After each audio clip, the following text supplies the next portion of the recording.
Obviously, there's been some whispers about you returning to the NFL. Talk to us. You know, there's some talented young quarterbacks out there. There's some established veterans. Which quarterback would you most want to play with right now? Man, let me just put this out here real clear. Right now, I'm not really focused on playing ball, but if I had to pick a quarterback, I'm gonna go with Josh Allen. The guy's been tremendously insane these past couple of weeks. He's been putting on a performance. He's trying to go down in history. I think the MVP is headed his way if he keep up with what he's doing. Well, so obviously the Bills have been looking really good this season, and the Cowboys were looking pretty good last weekend. I understand you made some money betting on that game to the tune of about 37 grand. You had a little chat with Jerry Jones. I don't know if we should read anything into that or if you were just gloating about the money you made. Yeah, the meeting with Jerry, it was just really more so of just, buddies just, catching up, excited about the win. And I got some things up my sleeve I need to talk to him about, something I've been working on for a long time. And, if I'm talking to anybody about business, why not him?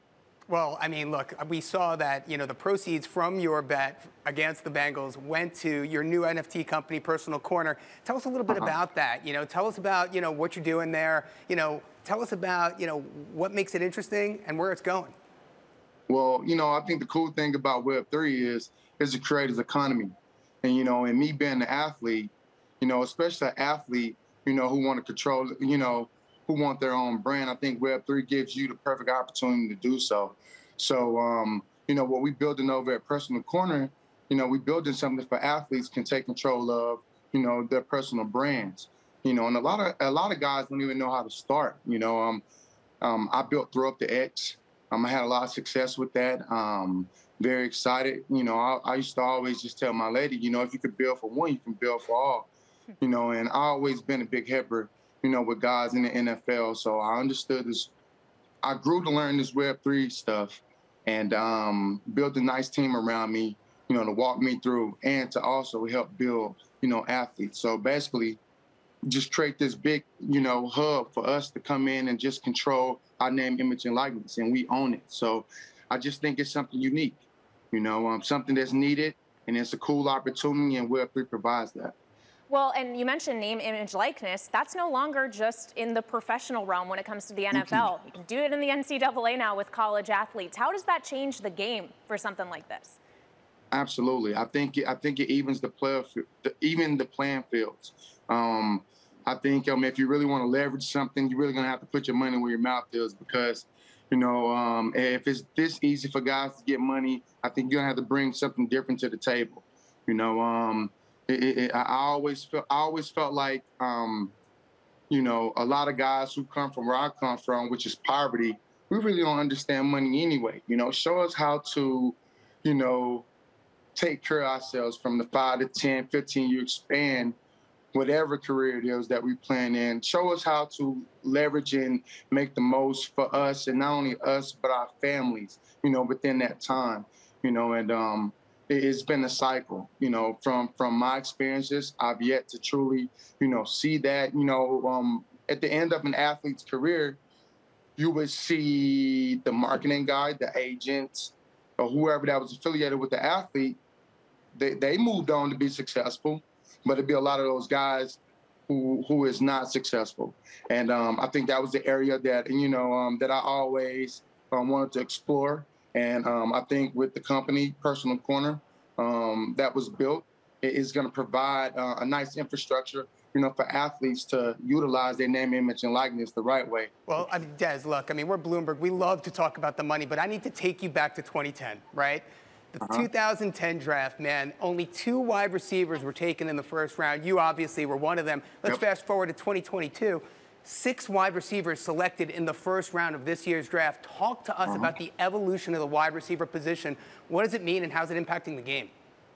Well, I wouldn't even say so much. It's not just the evolution of the wide receiver position. It's the entire NFL. I think the NFL has moved towards the college style. And I always felt like that that day will come, and I think that's what's going on. You got a lot of talent that's out here, and And, you know, NFL, I want to say that, this is just my assumptions. The NFL has took notes, and a lot of these great coaches has took notes, and, you know, let's not just put one great receiver. Let's put three. You know, I skipped over two for a reason. You know, I'm gonna go with the Cincinnati Bengals. Those guys got 3 number ones on one team. Yeah. You know, and you know, you're gonna see a lot more of that. And I just think it's just the whole entire league is evolving into something special. And I think you're gonna start seeing a lot of different types of records, you know, broke just due to the growing of the NFL. And I like it, and I love it a lot. On the wide receiver position, though, we got your take on what quarterbacks you're looking at. Who stands out to you right now? Who is playing the best? Oh man, that's a great question. It's a tough choice, I know. You got Justin Jefferson. Yeah. You know, and he's balling. Yeah. You know, but that one guy, you know, that's really been balling, and he's gonna tell you straight up he's him. And that's Stephon Diggs. Yeah. You know, Stephon Diggs. He is not arguably the best receiver. He is the best receiver, you know, at this current moment. And I think him and Josh Allen going to continue to keep performing at a high level. You know, I think they established that during the offseason, you know, where you're supposed to establish that. And those guys are going to be hard to beat. And finally, this is a sports betting show. We mentioned that you made a pretty decent bet last week and made 37 grand. Are you placing any bets for week 3, or really who are you betting on for the season? Yeah, who do you think is going to make it all the way? Money line.